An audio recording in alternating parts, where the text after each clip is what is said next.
Assalamualaikum warahmatullahi wabarakatuh. Om Swastiastu, Namo Buddhaya, salam kebajikan untuk kita semua.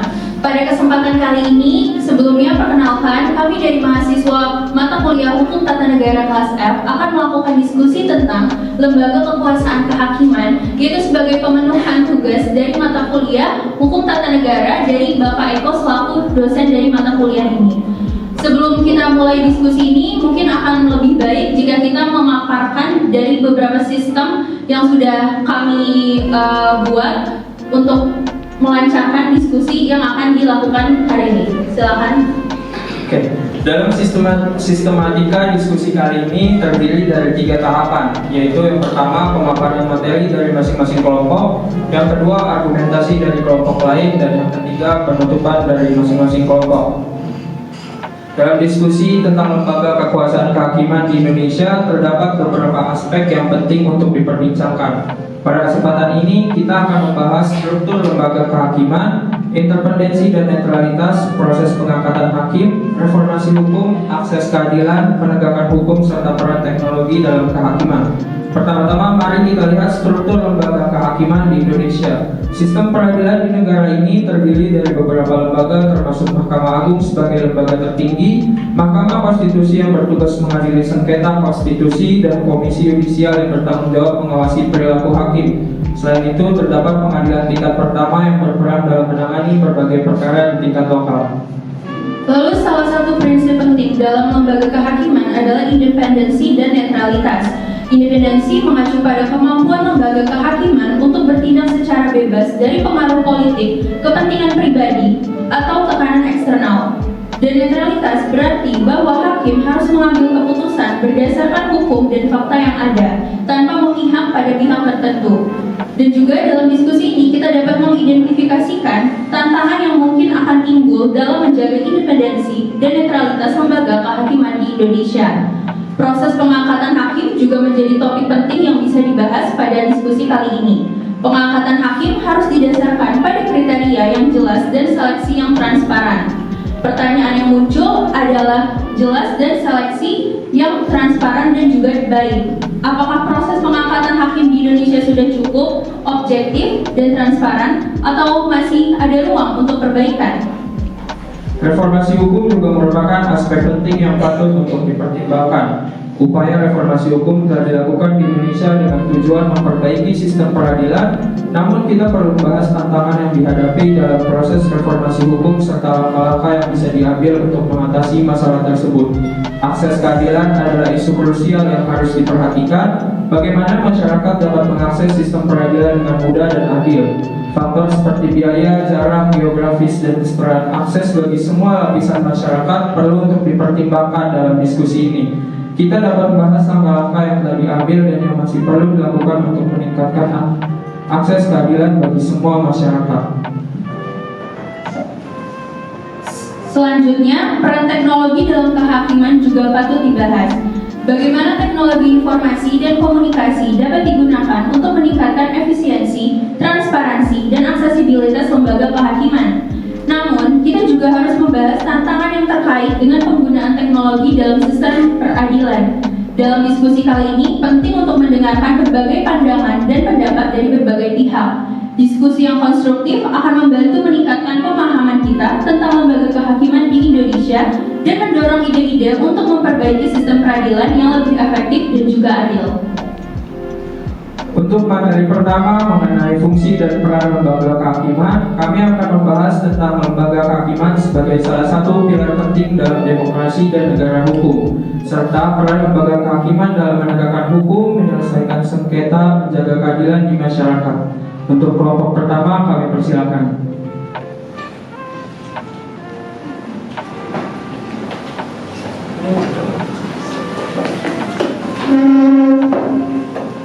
Assalamualaikum warahmatullahi wabarakatuh. Sebelumnya perkenalkan diri terlebih dahulu, nama saya Pusaka Bintang Sakti dengan NPM 200710101043. Kemudian ada rekan saya. Nama saya Ali Bertram Fairuz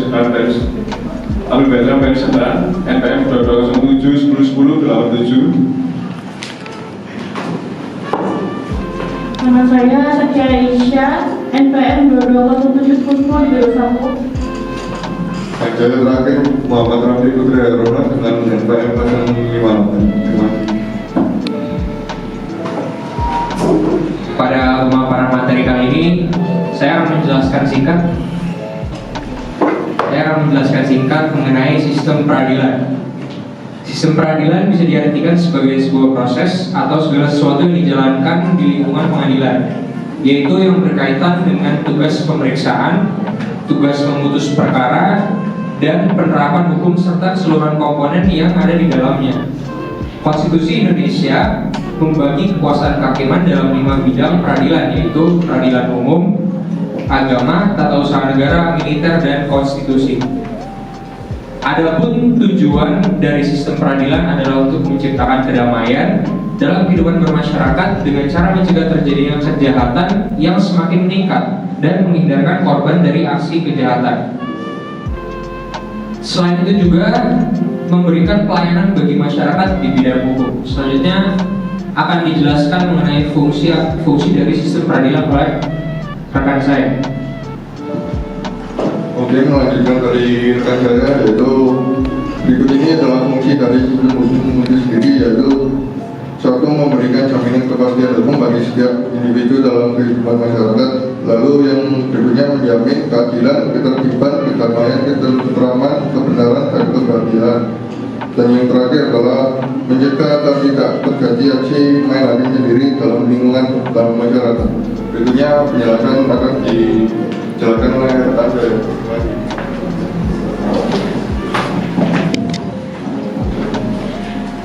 Lanjut, sistem peradilan yang ada di Indonesia diberikan menjadi 4, yaitu yang pertama ada lembaga peradilan di bawah MA, jenis lembaga peradilan yang berada di bawah naungan Mahkamah Agung. Yang pertama adalah PU, PA, PM, PTUN. Lalu ada Mahkamah Konstitusi, merupakan lembaga tinggi negara yang berwenang dalam mengoreksi kinerja lembaga negara. Di antaranya bisa dengan melakukan pemanggilan terhadap pejabat pemerintah dan pejabat negara maupun masyarakat untuk diminta keterangan.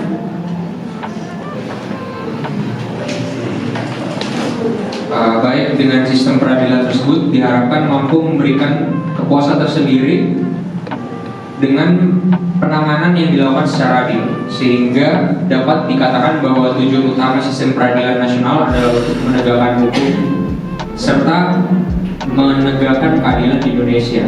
Terkait dengan penyelenggaraan peradilan di wilayah hukum Indonesia sudah diatur dalam Undang-Undang Nomor 4 Tahun 2004 mengenai kekuasaan kehakiman. Pasal 1 dijelaskan bahwa kekuasaan kehakiman adalah kekuasaan negara yang merdeka untuk menyelenggarakan peradilan guna menegakkan hukum dan keadilan berdasarkan Pancasila demi terselenggaranya negara hukum Republik di Indonesia. Pada pasal 2 dijelaskan bahwa penyelenggaraan kekuasaan kehakiman sebagaimana dimaksud dalam pasal 1 dilakukan oleh sebuah Mahkamah Agung dan badan peradilan yang berada di bawahnya dalam lingkungan peradilan umum, lingkungan peradilan agama, lingkungan peradilan militer, dan lingkungan peradilan tata usaha negara oleh sebuah Mahkamah Konstitusi. Mungkin itu saja dulu dari kelompok 1. Selanjutnya akan dilanjutkan oleh moderator. Baik, terima kasih atas pemaparannya untuk kelompok 1. Mungkin dari kelompok lain ada yang ingin menyampaikan pendapat atau pertanyaan yang akan diserahkan kepada kelompok 1. Silakan.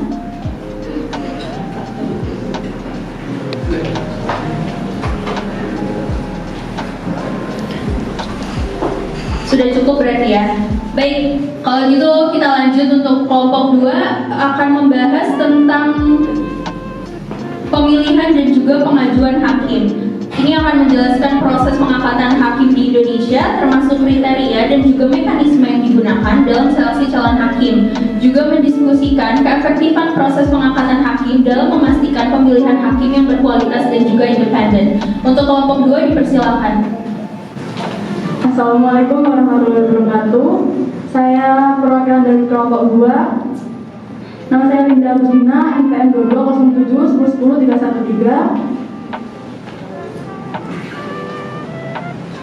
Saya Deni Williamson, KFN 2820. Saya Rista Salsa Abidia, NPM 335. Saya Zidane Maulana Arya dengan NPM 176. Saya Vanessa Novalita, NPM 312. Saya Lilian dengan NPM 310. Saya Artanisya Santri dengan NPM 354. Saya Nani Sayumadelia dari NPM 274. Kelompok kami memiliki pemilihan dan pengajuan hakim. Pengangkatan hakim merupakan sebuah ikhtiar untuk mencari manusia yang memiliki integritas dan kepribadian yang tidak tercela, adil, profesional, dan berpengalaman di bidang hukum. Masuk akal bila dalam sistem yang lebih terbuka dan demokratis sekarang ini ada suatu proses pemilihan hakim yang menjamin tersaringnya orang-orang terbaik dengan kualitas terbaik. Hal ini penting agar masyarakat memiliki keyakinan terhadap lembaga peradilan masyarakat, memiliki keyakinan terhadap lembaga-lembaga peradilan, dan percaya bahwa keputusan hukum yang dihasilkan merupakan hasil yang adil dan objektif. Untuk itu, dalam hal pengangkatan hakim, diidealkan melalui proses fit dan proper test. Dalam konteks hukum, tata negara pemilihan dan pengajuan hakim merujuk pada proses pemilihan dan penunjukan individu yang akan menjabat sebagai hakim di lembaga peradilan. Sistem pemilihan dan pengajuan hakim dapat berbeda-beda antara negara satu dengan yang lainnya, tergantung pada sistem hukum yang dianut. Di bawah ini adalah gambaran umum tentang prosedur yang sering digunakan dalam pemilihan hakim. 1. Pengumuman ledakan. Pemerintah atau badan yudisial akan mengumumkan kekosongan posisi hakim di pengadilan tertentu. Pengumuman ini biasanya mencakup kriteria kualifikasi dan persyaratan yang harus dipenuhi oleh calon hakim. 2. Penilaian dan seleksi. Sebuah komite atau badan penyeleksi akan meninjau aplikasi yang masuk dan melakukan penilaian terhadap calon hakim. 3. Ujian tertulis. Calon hakim mungkin diminta untuk mengikuti ujian tertulis yang melibatkan pertanyaan-pertanyaan hukum atau situasi-situasi kasus yang relevan dengan pekerjaan hakim. 4. Wawancara. Calon hakim yang berhasil melewati tahap seleksi awal mungkin diundang untuk mengikuti wawancara dengan panel penyeleksi atau komite. Ini bertujuan untuk mengevaluasi pengetahuan hukum, etika, keahlian, komunikasi, dan integritas calon hakim. 5. Verifikasi latar belakang. Calon hakim yang mencapai tahap ini akan menjalani verifikasi latar belakang yang meliputi pemeriksaan catatan kriminal, referensi pribadi, dan profesional, serta pengecekan keuangan. 6. Pengumuman dan pelantikan. Setelah melalui semua tahap seleksi, komite atau badan penyeleksi akan membuat rekomendasi kepada pihak yang berwenang, seperti badan yudisial atau otoritas pemerintah yang bertanggung jawab. Pihak berwenang akan membuat keputusan akhir mengenai pemilihan hakim. Jika dipilih, calon hakim akan diumumkan dan dilantik untuk pemegang jabatan hakim. Selanjutnya yang saya sampaikan mengenai syarat-syarat pemilihan umum pengajuan hakim tergantung pada yurisdiksi atau negara tertentu. Beberapa syarat umumnya seperti pendidikan dan pengalaman. Yang pertama, kualifikasi pendidikan. Sebagai besar negara membutuhkan calon hakim untuk memiliki gelar sarjana hukum atau setara. Beberapa yurisdiksi juga mungkin mengharuskan gelar lanjutan dalam hukum seperti gelar magister atau doktor. Selanjutnya, pengalaman hukum. Calon hakim biasanya harus memiliki pengalaman kerja di bidang hukum selama beberapa tahun. Pengalaman ini dapat diperoleh melalui praktek di pengadilan, bekerja sebagai jaksa atau pengacara, atau di lembaga hukum lainnya. Yang kedua, kelayakan karakter, integritas. Calon hakim harus memiliki reputasi yang baik dan tidak terlibat dalam kegiatan ilegal atau tidak etis. Selanjutnya, keadilan. Mereka harus menunjukkan kemampuan untuk memutuskan kasus secara adil dan netral, tanpa memihak atau terpengaruh oleh faktor-faktor pribadi maupun politik. Yang ketiga, seleksi dan penunjukan. Seleksi dan evaluasi. Proses seleksi melibatkan penilaian yang cermat terhadap latar belakang, pendidikan, pengalaman, kelayakan karakter calon hakim.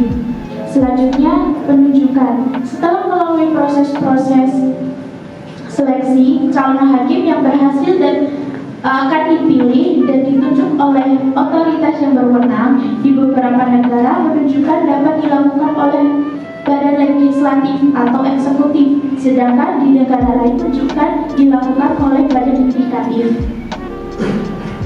Materi tersebut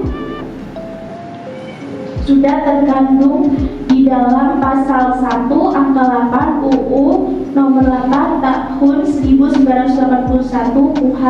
Hakim adalah pejabat peradilan negara yang diberi wewenang oleh undang-undang untuk mengadili.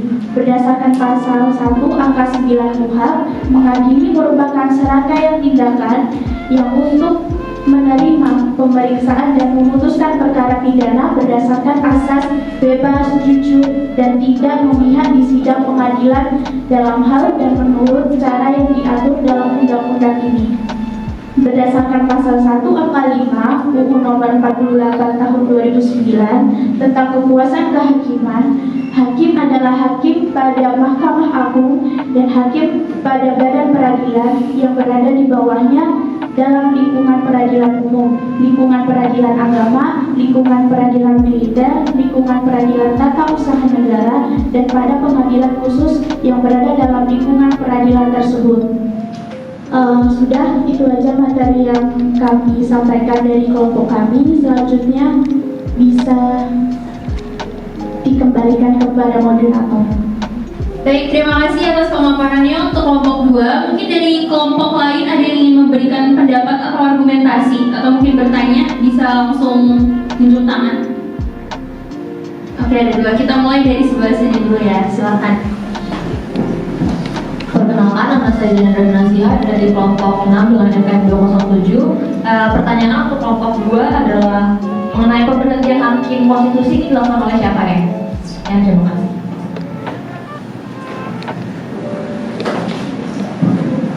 Oke, untuk pertanyaan kedua. Sebelumnya, perkenalkan, nama saya Syarila Waraga dengan NPM 240. Pertanyaannya untuk kelompok 2 adalah salah satu tujuan dari pemilihan hakim dan pengajuan hakim adalah meningkatkan kepercayaan publik. Apa pendapat kalian dari salah satu tujuan ini? Terima kasih. Lanjut.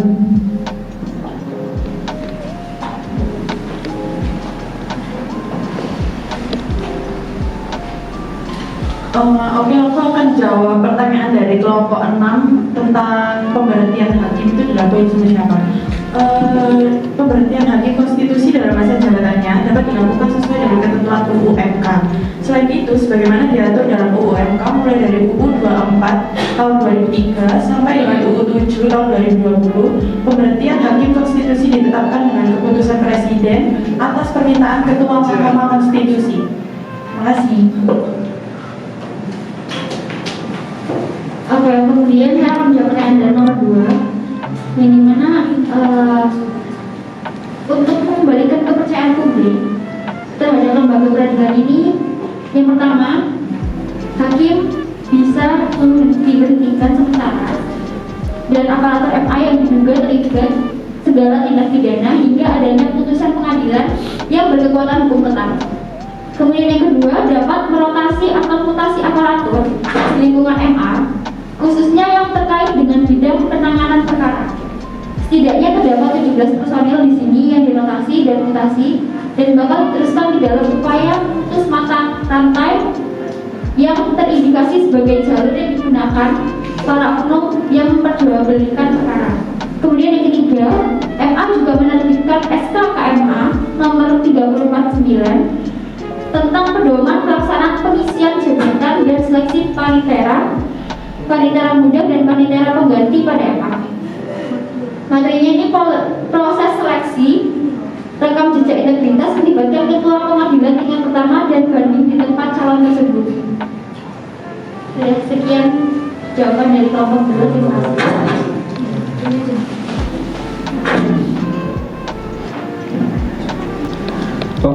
adalah materi dari kelompok 2 mengenai proses pemilihan dan pengangkatan hakim di Indonesia.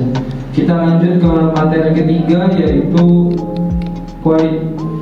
hubungan dan kolaborasi lembaga kehakiman dengan lembaga lain dalam sistem peradilan seperti kepolisian, kejaksaan, dan lembaga penegak hukum lainnya. Materi ini akan menjelaskan tentang pentingnya koordinasi yang baik antar lembaga untuk mencapai tujuan bersama dalam menegakkan hukum dan memberikan keadilan kepada masyarakat. Silakan kelompok 3 untuk memaparkan materi yang telah dibuat.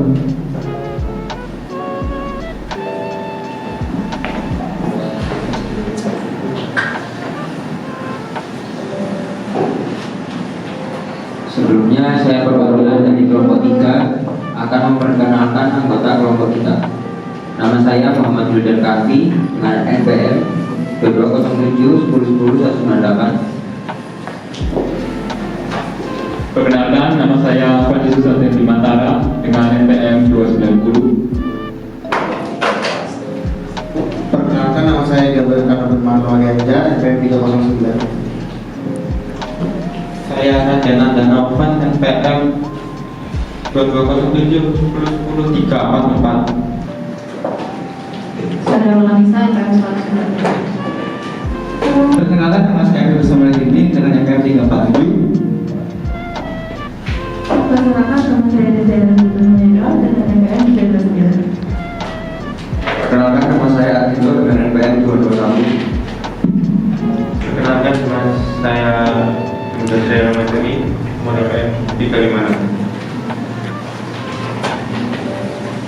Lembaga kekuasaan kehakiman seperti sistem peradilan berperan penting dalam menjaga keadilan dan menegakkan hukum dalam suatu negara. Hubungan lembaga kekuasaan kehakiman dengan lembaga lainnya dapat berbeda-beda, tergantung pada sistem hukum yang berlaku di negara tersebut.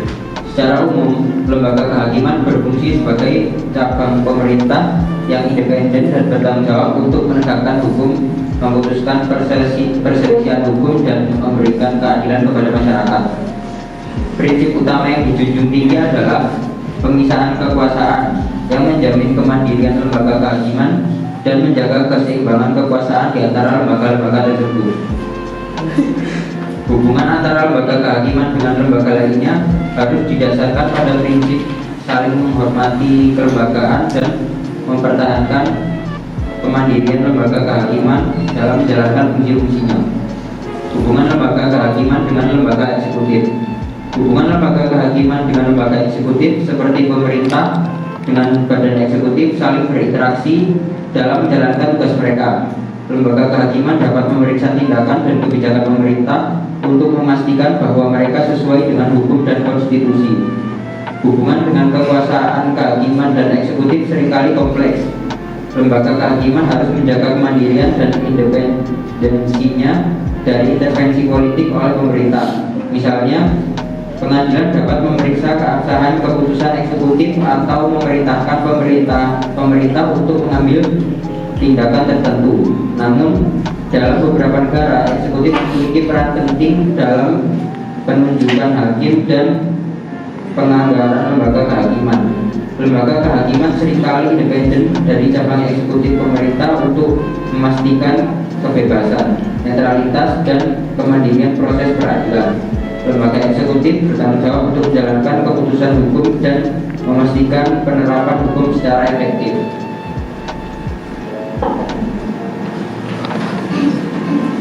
Baik, selanjutnya yaitu hubungan lembaga kehakiman dengan lembaga legislatif. Hubungan lembaga kehakiman dengan lembaga legislatif seperti parlemen atau Dewan Perwakilan Rakyat. Lembaga kehakiman dan lembaga legislatif saling terkait dalam proses pembuatan undang-undang. Lembaga kehakiman dapat menafsirkan undang-undang yang dibuat oleh lembaga legislatif dan menentukan apakah undang-undang tersebut sesuai dengan konstitusi. Jika terdapat ketidaksesuaian antara undang-undang dan konstitusi, pengadilan dapat memutuskan bahwa undang-undang tersebut tidak sah. Legislatif dapat pula melakukan pengawasan terhadap kebijakan dan kinerja lembaga kehakiman. Hubungan antara lembaga kekuasaan kehakiman dengan lembaga legislatif sangat penting dalam sistem demokrasi. Keduanya memiliki peran dan fungsi yang berbeda, tetapi saling melengkapi untuk menjaga prinsip negara hukum dan menjalankan sistem peradilan yang adil. Berikut ini beberapa aspek hubungan antara lembaga kekuasaan kehakiman dan lembaga legislatif. Yang pertama yaitu pembuatan undang-undang. Lembaga legislatif memiliki tanggung jawab utama dalam membuat undang-undang. Mereka mengusulkan, membahas, dan mengadopsi undang-undang yang mengatur berbagai aspek kehidupan masyarakat. Lembaga kehakiman dapat berperan dalam menafsirkan undang-undang yang dibuat oleh lembaga legislatif. Mereka memastikan kesesuaian undang-undang dengan konstitusi, memperjelas makna dan ruang lingkupnya, serta memberikan pandangan hukum terkait implementasi undang-undang tersebut. Lembaga kehakiman memiliki peran dalam menguji undang-undang dalam praktek. Mereka menyelesaikan sengketa hukum dengan melibatkan undang-undang yang diterapkan dan memastikan keadilan serta kesesuaian proses peradilan dengan undang-undang yang ada. Melalui putusan-putusannya, lembaga kehakiman dapat memberikan sinyal kepada lembaga legislatif tentang kekurangan atau kebutuhan untuk memperbaiki undang-undang yang ada.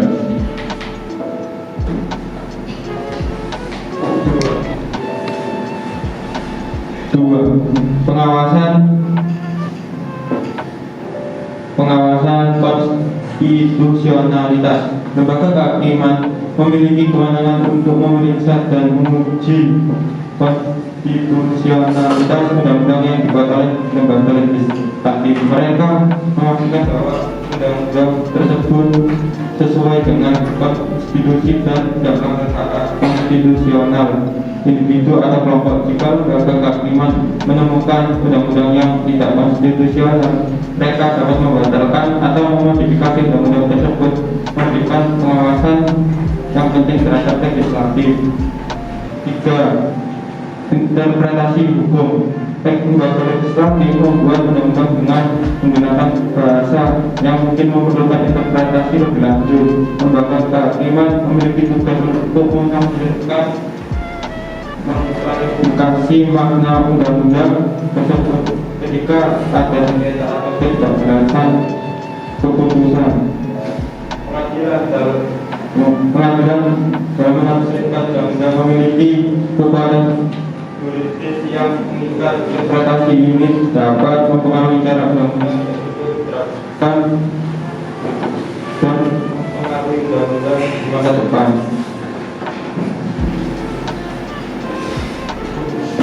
Selanjutnya, hubungan lembaga kehakiman dengan lembaga independen lainnya.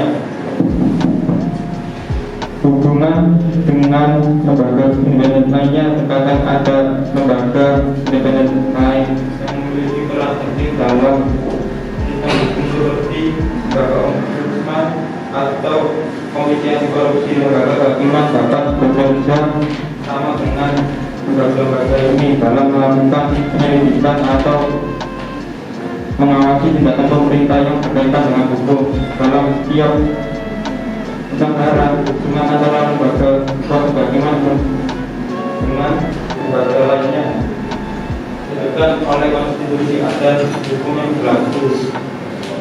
Lembaga kehakiman dapat memiliki hubungan dengan lembaga lain seperti lembaga pengawas, ombudsman, atau badan hukum khusus yang membantu dalam penegakan hukum.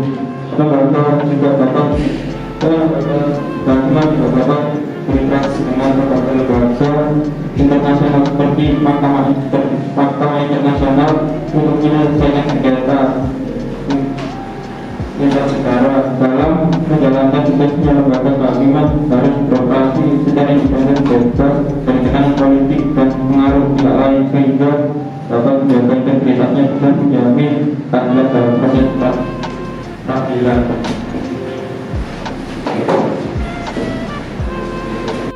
Kesimpulannya adalah lembaga kekuasaan kehakiman seperti sistem peradilan berperan penting dalam menjaga keadilan dan menegakkan hukum dalam suatu negara. Hubungan lembaga kekuasaan kehakiman dengan lembaga lainnya dapat berbeda-beda tergantung pada sistem hukum yang berlaku di negara tersebut. Lembaga kehakiman juga dapat berinteraksi dengan lembaga-lembaga internasional seperti Mahkamah Internasional. Lembaga kehakiman harus beroperasi secara independen, bebas dari tekanan politik dan pengaruh pihak lain, sehingga dapat menjaga integritas dan menjamin keadilan dalam proses peradilan. Terima kasih. Ada pertanyaan? Saya Anastasia, kategori PM 2007-10200 dari kelompok 6. Yang bertanya, apakah ada manfaat hubungan antara lembaga kehakiman dengan lembaga independen lain? Izin menjawab. Hubungan antara lembaga kehakiman dengan lembaga independen lainnya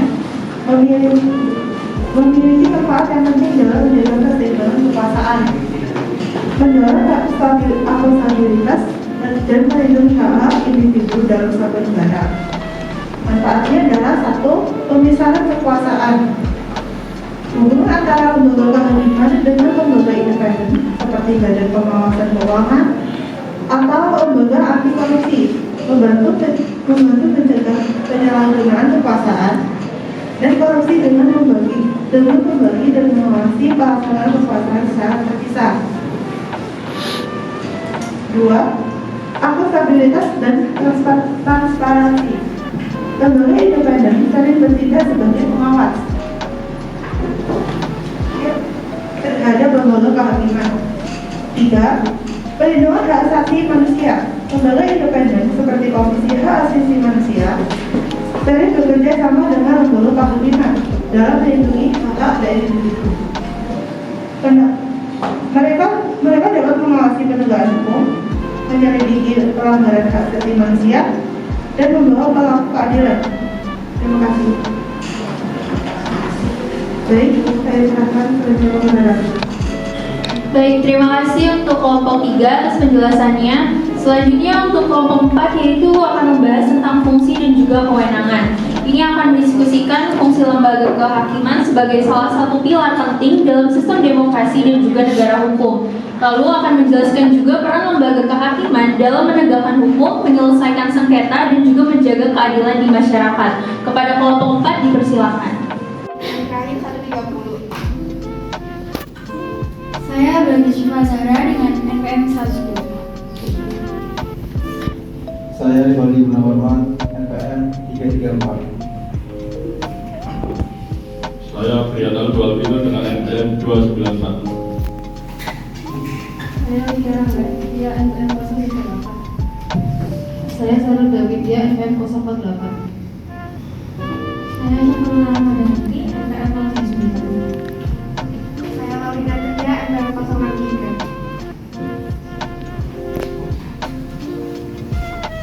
Baik, yang pertama saya akan menjelaskan tentang tugas pokok kekuasaan kehakiman. Yang pertama, kekuasaan kehakiman merupakan kekuasaan yang merdeka untuk menyelenggarakan peradilan guna menegakkan hukum dan keadilan di dalam pasal 24 ayat 1 Undang-Undang Dasar Pasca Amandemen.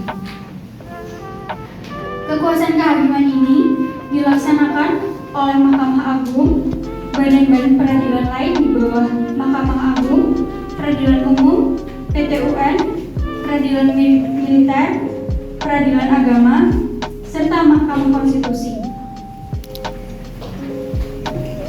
Peradilan umum adalah salah satu pelaksana kekuasaan kehakiman bagi rakyat pencari keadilan pada umumnya.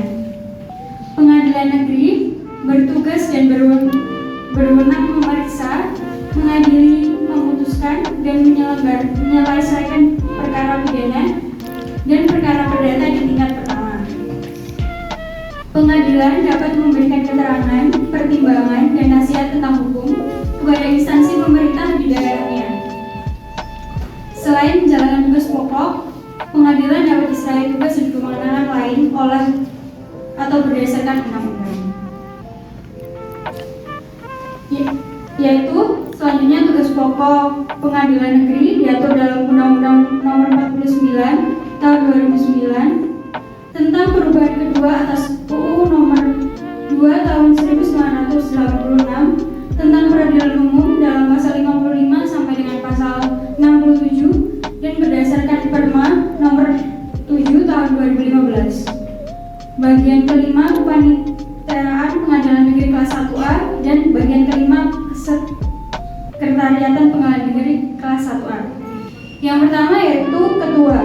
Tugas pokok ketua selaku hakim pengadilan adalah pejabat yang melakukan tugas kekuasaan kehakiman untuk memeriksa, memutus, dan menyelesaikan perkara pidana pidana dan perdata di tingkat pertama.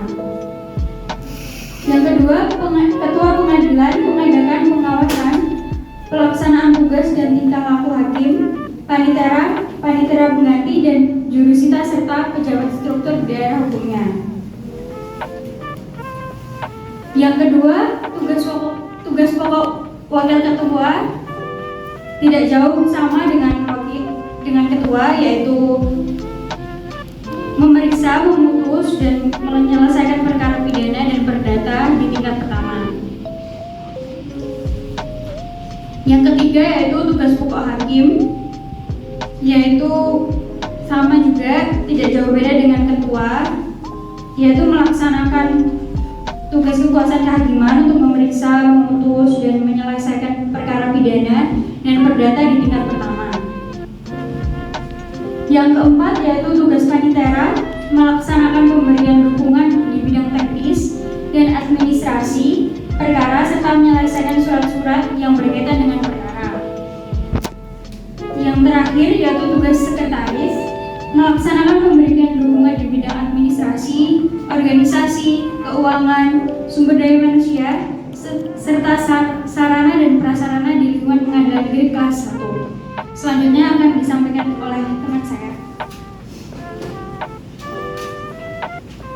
Lembaga kekuasaan kehakiman memiliki beberapa fungsi yang penting dalam sistem hukum suatu negara. Fungsi-fungsi ini adalah sebagai berikut. 1. Penegakan hukum. Salah satu fungsi utama lembaga kehakiman adalah menegakkan hukum. Mereka bertugas untuk memastikan bahwa setiap orang tunduk pada peraturan dan undang-undang yang berlaku. Melalui proses persidangan dan pemberian putusan, lembaga kehakiman memberikan sanksi atau hukuman kepada pelanggar hukum. 2. Perlindungan hak asasi manusia. Lembaga kehakiman berperan dalam melindungi hak asasi manusia. Mereka memastikan bahwa hak-hak dasar individu diakui, dihormati, dan dilindungi oleh hukum. 3. Penyelesaian sengketa. Salah satu fungsi penting lembaga kehakiman adalah menyelesaikan sengketa antara individu, organisasi, atau pemerintah. Mereka bertindak sebagai arbiter yang adil dan netral dalam memutuskan perselisihan dengan mempertimbangkan hukum yang berlaku. Lembaga kehakiman memberikan keputusan yang final dan mengikat bagi semua pihak yang terlibat. 4. Interpretasi hukum. Lembaga kehakiman memiliki wewenang untuk melakukan interpretasi hukum.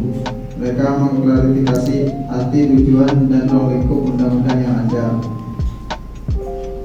Interpretasi ini menjadi pedoman bagi pengadil dan pihak-pihak yang terlibat dalam kasus hukum. Dengan demikian, lembaga kehakiman berperan dalam menjaga konsistensi dan kepastian hukum. 5. Pengawasan terhadap kekuasaan lain. Lembaga kehakiman juga berfungsi sebagai pengawas terhadap kekuasaan eksekutif dan legislatif. Mereka memeriksa kebijakan atau tindakan pemerintah yang melanggar hukum atau konstitusi. Dalam hal ini, lembaga kehakiman memainkan peran penting dalam menjaga keseimbangan dan memisahkan kekuasaan antara tiga cabang pemerintahan. 6. Menguji konstitusionalitas. Lembaga kehakiman memiliki wewenang untuk menguji konstitusionalitas undang-undang atau kebijakan pemerintah.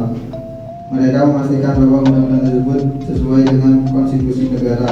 Jika undang-undang dianggap tidak konstitusional, lembaga kehakiman dalam membatalkannya atau memberikan interpretasi yang sesuai. Selanjutnya akan dijelaskan oleh teman saya. Selanjutnya adalah beberapa kewenangan umum yang sering dimiliki oleh lembaga kehakiman. Berikut adalah beberapa kewenangan umum lembaga kehakiman. Wewenang 1. Wewenang penuntutan dan pengadilan. Lembaga kehakiman memiliki wewenang untuk menuntut dan mengadili kasus-kasus pidana dan perdata. Mereka menerima laporan kejahatan, melakukan penyelidikan, mengumpulkan bukti, dan mengajukan dakwaan terhadap tersangka. Selanjutnya, mereka juga bertanggung jawab untuk menyelenggarakan persidangan, memeriksa saksi, mendengarkan argumen, dan memberikan putusan akhir. Kedua, wewenang pemberian putusan. Lembaga kehakiman memiliki kewenangan untuk memberikan putusan dalam kasus yang diajukan ke pengadilan. Mereka mempertimbangkan fakta, hukum yang berlaku, dan argumen yang diajukan oleh pihak-pihak yang terlibat. Putusan ini dapat berupa pembebasan, hukuman, kompensasi, atau perintah lainnya yang sesuai dengan hukum. 3. Wewenang interpretasi hukum. Lembaga kehakiman memiliki kewenangan untuk menginterpretasikan hukum. Mereka memutuskan arti, maksud, dan aplikasi hukum yang relevan dalam kasus yang diajukan. Interpretasi ini berfungsi sebagai panduan bagi pengadilan dan pihak-pihak yang terlibat dalam sistem hukum. Keempat, wewenang pengujian konstitusionalitas. Lembaga kehakiman sering kali memiliki wewenang untuk menguji konstitusionalitas undang-undang atau kebijakan pemerintah.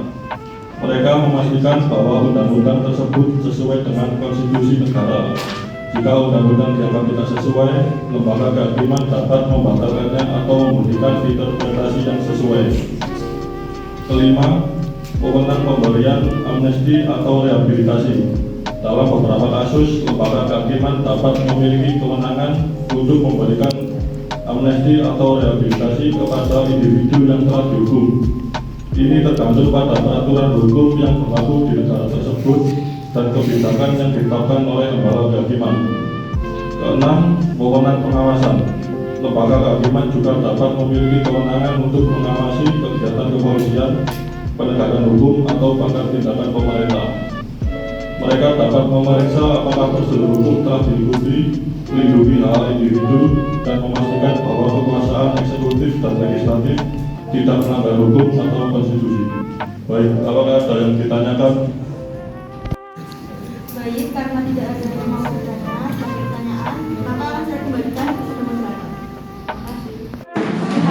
Baik, terima kasih untuk kelompok 4. Akan kita lanjut ke kelompok 5 yang karena tadi tidak ada yang bertanya atau memberikan pendapat.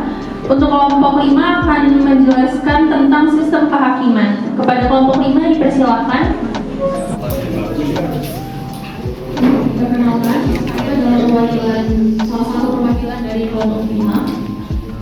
Dan sebelum itu saya ingin memperkenalkan diri dan juga anggota dari kelompok 5. Perkenalkan, nama saya Rita Syahdewanti Putri, NPM akhir 248.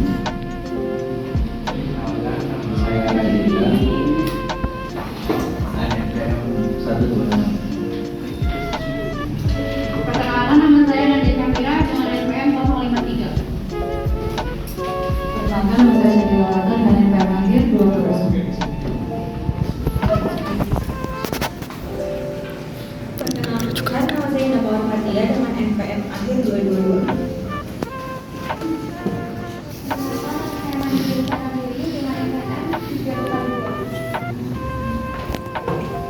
Perkenalkan, saya Kisah Syawiki. Jadi sistem kehakiman ini selaras dengan suatu kekuasaan negara yang merdeka untuk menyelenggarakan peradilan guna menegakkan hukum dan keadilan berdasarkan Pancasila dan Undang-Undang Dasar Negara Republik Indonesia tahun 1945 demi terselenggarakannya negara hukum Republik Indonesia. Hal tersebut terdapat di dalam Undang-Undang Nomor 48 Tahun 2009 tentang kekuasaan kehakiman. Sedangkan dalam konstitusi, pasal 24 ini menjelaskan bahwa kekuasaan kehakiman ini merupakan kekuasaan yang merdeka untuk menyelenggarakan peradilan guna menegakkan hukum keadilan. Dan fungsi utama kekuasaan kehakiman itu adalah untuk memutuskan keputusan dalam suatu perkara dengan menerapkan hukum secara paksa. Selain itu bisa juga diartikan bahwa kekuasaan kehakiman itu penting dikarenakan adanya kewenangan untuk memutuskan perkara demi mewujudkan keterlibatan umum di masyarakat melalui putusan yang adil. Dan kekuasaan kehakiman ini dilakukan oleh Mahkamah Agung dan badan peradilan yang berada di bawahnya dalam lingkungan peradilan umum, agama, militer, peradilan tata usaha negara, dan sebuah mahkamah konstitusi. Jadi dalam melakukan tugasnya, Mahkamah Agung atau MA ini merupakan pemegang kekuasaan kehakiman yang terlepas dari kekuasaan pemerintah. Jadi keputusan itu bisa disebut sebagai kekuasaan kehakiman. Kekuasaan kehakiman ini diartikan sebagai kewenangan menetapkan nilai hukum dari tindakan masyarakat berdasarkan kaidah hukum dan menyematkan akibat akibat hukum tersebut di dalam tindakan itu. Dan untuk sejarah kekuasaan kehakiman di Indonesia itu terbagi menjadi 5 periode, yaitu periode Undang-Undang Dasar 1945, periode Konstitusi Republik Indonesia Serikat atau BRIS, periode Undang-Undang Dasar Sementara, periode Undang-Undang Dasar Dekret Presiden, dan juga periode amandemen Undang-Undang Dasar 1945. Untuk pelaksanaan kekuasaan kehakiman di Indonesia itu ada Mahkamah Agung dan juga MK. Dan selaras dengan itu terdapat lembaga negara independen yang masuk dalam kekuasaan peradilan atau yudikatif yang berwenang untuk mengusulkan calon hakim agung, yaitu Komisi Yudisial atau KY. Mahkamah Agung ini berwenang mengadili tingkat kasasi terhadap putusan yang diberikan pada tingkat terakhir oleh peradilan yang berada di bawahnya, atau bisa untuk menguji peraturan perundang-undangan di bawah buku terhadap buku dan kewenangan lain yang diberikan oleh undang-undang.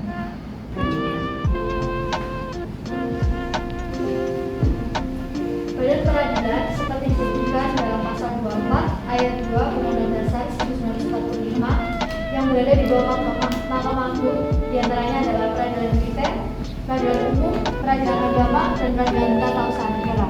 Indonesia juga memiliki peradilan khusus, yakni peradilan anak, peradilan pajak, peradilan niaga, dan peradilan hak asasi manusia atau HAM.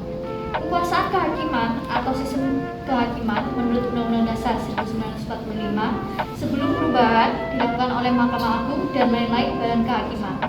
Kekuasaan kehakiman hanya terdiri atas badan-badan pengadilan yang berpuncak pada Mahkamah Agung.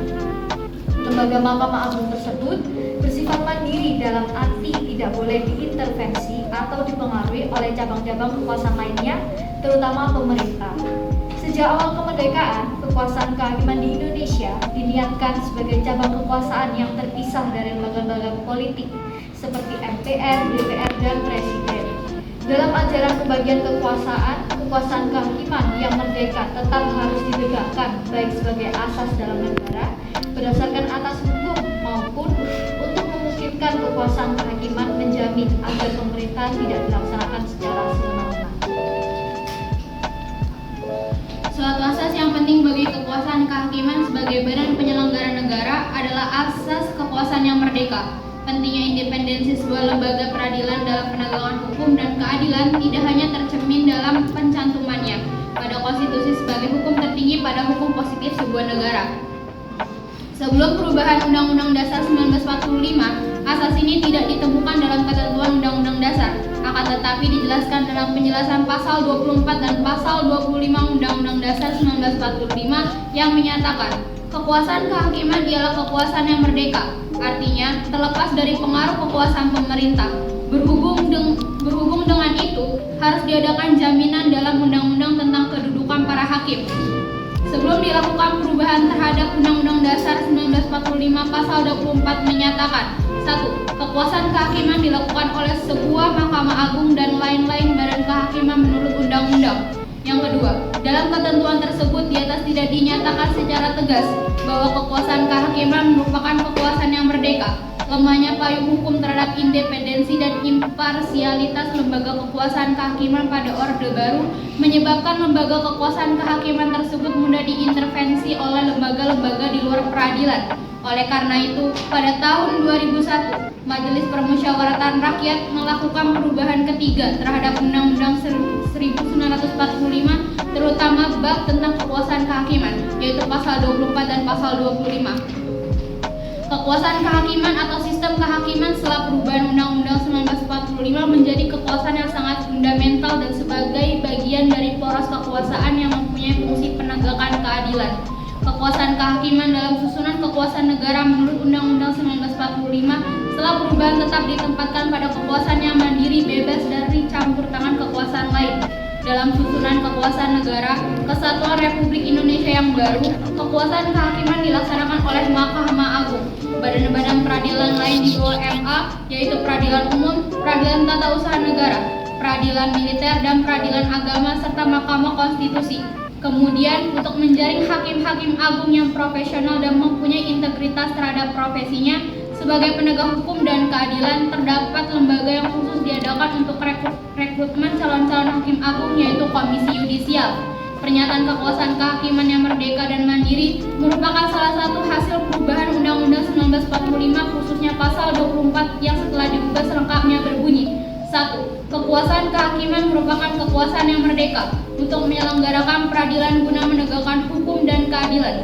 Yang kedua, kekuasaan kehakiman dilakukan oleh sebuah Mahkamah Agung dan badan peradilan yang berada di bawahnya dalam lingkungan peradilan umum, lingkungan peradilan agama, lingkungan peradilan militer, lingkungan peradilan tata usaha negara, dan oleh sebuah mahkamah konstitusi. Nomor 3, badan-badan lain yang fungsinya berkaitan dengan kekuasaan kehakiman diatur dalam undang-undang. Sekian, jika ada yang bertanya silakan mengangkat tangannya. Terima kasih.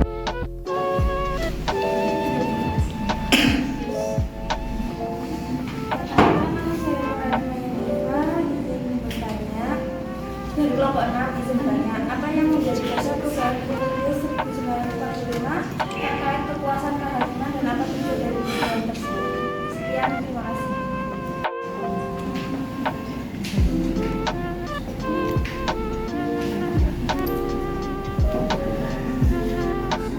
Pada amandemen Undang-Undang 1945 tahun 2002 terdapat beberapa perubahan yang terkait dengan kekuasaan kehakiman. Beberapa poin penting yang diubah atau ditambahkan dalam amandemen tersebut adalah 1. Pemisahan kekuasaan, 2. Pengaturan Mahkamah Konstitusi, 3. Pengaturan Badan Peradilan. Dan tujuan dari perubahan ini adalah untuk memperkuat meningkatkan independensi kekuasaan kehakiman serta untuk meningkatkan perlindungan hak konstitusi masyarakat dengan pemisahan kekuasaan yang jelas dan kewenangan yang lebih kuat lagi. Mahkamah Konstitusi diharapkan sistem peradilan dapat berfungsi dengan baik, adil, efektif, dan menjalankan tugasnya dalam menegakkan hukum dan keadilan di Indonesia ini. Terima kasih. Baik, selanjutnya kepada kelompok 6 yaitu akan membahas tentang reformasi kehakiman. Ini kita akan membahas perlunya reformasi hakim dalam meningkatkan kualitas dan juga efisiensi lembaga kehakiman, menyebutkan upaya-upaya yang telah dilakukan untuk melakukan reformasi hukum di Indonesia, serta tantangan yang dihadapi dalam proses tersebut. Kepada kelompok 6 dipersilakan.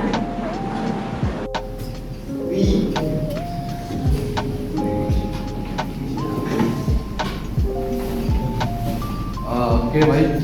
Sebelumnya izinkan kami untuk memperkenalkan diri terlebih dahulu. Perkenalkan, nama saya Muhammad Iqbal Zainul Mumtaz, NPM 2007 10 2009. Perkenalkan, nama saya Muhammad Fajar Mustafa dengan NPM 1083. Izin memperkenalkan diri, saya Nagari Nurul dengan NPM 154. Perkenalkan, nama saya Alayana Federa Madani dengan NPM 153. Perkenalkan, nama saya Nurani Jennifer dengan NPM 143. Perkenalkan, saya Anastasia Nita Putri dengan NPM 2007 Perkenalkan, nama saya Jalan Ragunasila dengan NPM 207. Perkenalkan, nama saya Nathaniel Gracia dengan NPM Mangkir 184. Perkenalkan, saya Polisa Dealita dengan NPM 225. Baik, reformasi kehakiman adalah serangkaian perubahan atau upaya yang dilakukan dalam sistem peradilan suatu negara untuk meningkatkan efisiensi, independensi, transparansi, dan akuntabilitas lembaga-lembaga peradilan. Reformasi kehakiman bertujuan untuk memperbaiki sistem hukum agar lebih adil, efektif, dan dapat dipercaya oleh masyarakat. Reformasi kehakiman dapat mencakup berbagai aspek, termasuk perubahan dalam hukum, prosedur pengadilan, struktur organisasi, penyeleksian dan pelatihan hakim, pemberantasan korupsi, serta pemberdayaan lembaga-lembaga peradilan. Sejarah reformasi kehakiman di Indonesia. Reformasi kehakiman di Indonesia mencerminkan perjuangan untuk memperbaiki sistem peradilan yang independen, transparan, dan adil setelah era otoriter Orde Baru yang berakhir pada tahun 1998. Berikut ini adalah beberapa momen penting dalam sejarah reformasi kehakiman di Indonesia. Yang pertama, era kolonial Belanda. Selama masa penjajahan Belanda, sistem peradilan di Indonesia didominasi oleh hukum adat dan hukum Belanda. Yang kedua, kemerdekaan dan konstitusi 1945. Setelah kemerdekaan Indonesia pada tahun 1945, Konstitusi Indonesia mengamankan pembentukan sistem peradilan yang merdeka dan adil. Yang ketiga, Orde Lama. Pada masa Orde Lama, di bawah pemerintahan Presiden Soekarno, terjadi upaya pemusatan kekuasaan dan politisasi kehakiman. Dan yang keempat, reformasi pada tahun 1998, krisis ekonomi dan politik yang melanda Indonesia pada tahun 1998 menjadi pemicu terjadinya reformasi, sehingga membawa perubahan yang signifikan dalam sistem peradilan.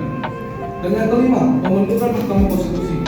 Pada tahun 2003, Indonesia membentuk Mahkamah Konstitusi sebagai lembaga peradilan konstitusional yang independen.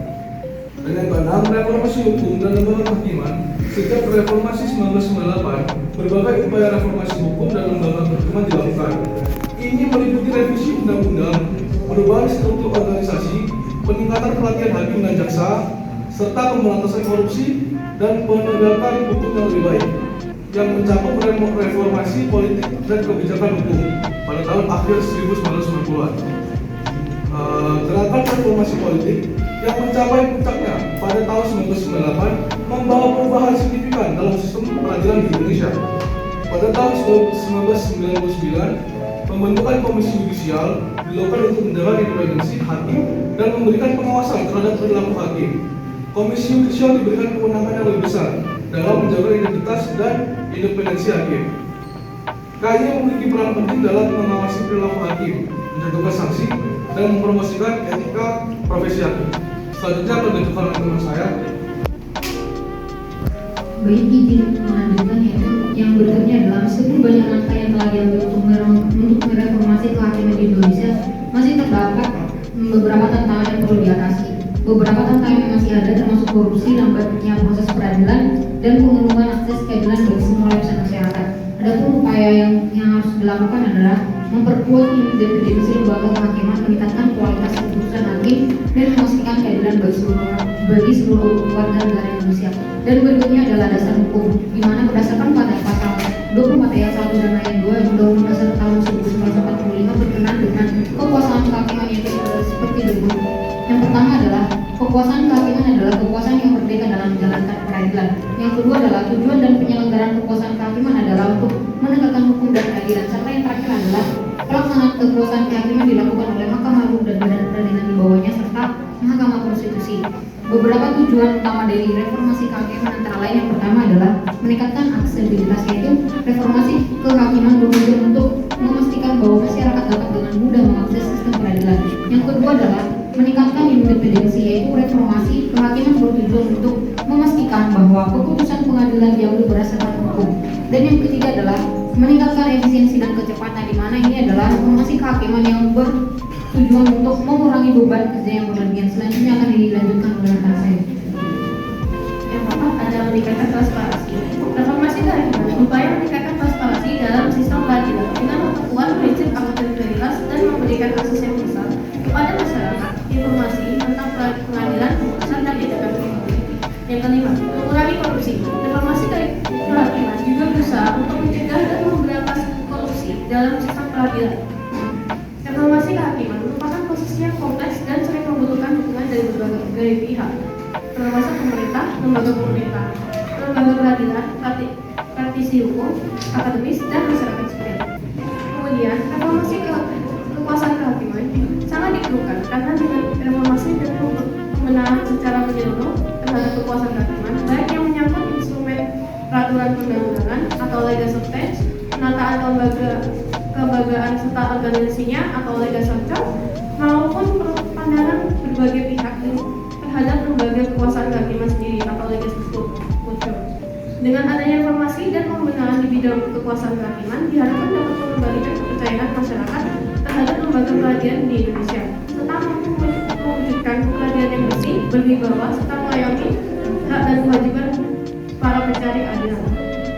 Selain itu, yang tidak kalah penting adalah penataan kelembagaan kekuasaan kehakiman yang meliputi pembenahan fungsi pendukung seperti kepolisian, kejaksaan, kemandirian, lembaga pemasyarakatan, dan advokat dalam suatu kesatuan sistem. Karena reformasi dan perbaikan sistem peradilan tidak akan tercapai bila hanya dilakukan secara begitu saja dan bersifat sektoral. Baik, apakah ada pertanyaan? Perkenalkan, saya dari kelompok 2, Kevin dan Maulana Haria. Pertanyaan untuk kelompok 6, itu pertanyaannya adalah dari beberapa reformasi yang telah dilakukan oleh Indonesia dalam sistem peradilan, menurut Anda sistem peradilan manakah yang lebih baik dari beberapa sistem peradilan tersebut? Sekian dan terima kasih. Baik, saya akan menjawab pertanyaan dari kelompok 2. Dalam menentukan sistem peradilan yang paling baik atau relevan dari zaman kolonial sampai sekarang, penilaian subjektif terhadap berbagai faktor seperti keadilan, transparansi, independensi, kecepatan, efektivitas, dan aksesibilitas sistem peradilan tersebut menjadi pertimbangan utama. Beberapa sistem peradilan yang berkembang dari zaman kolonial hingga sekarang termasuk sistem peradilan kolonial yang cenderung tidak adil, sistem peradilan nasional yang mencerminkan kebutuhan dan nilai masyarakat setempat, dan sistem peradilan internasional yang berupaya menciptakan keadilan global. Penilaian yang komprehensif memerlukan tinjauan mendalam terhadap sistem peradilan dalam konteks sosial, politik, dan budaya masyarakat yang bersangkutan.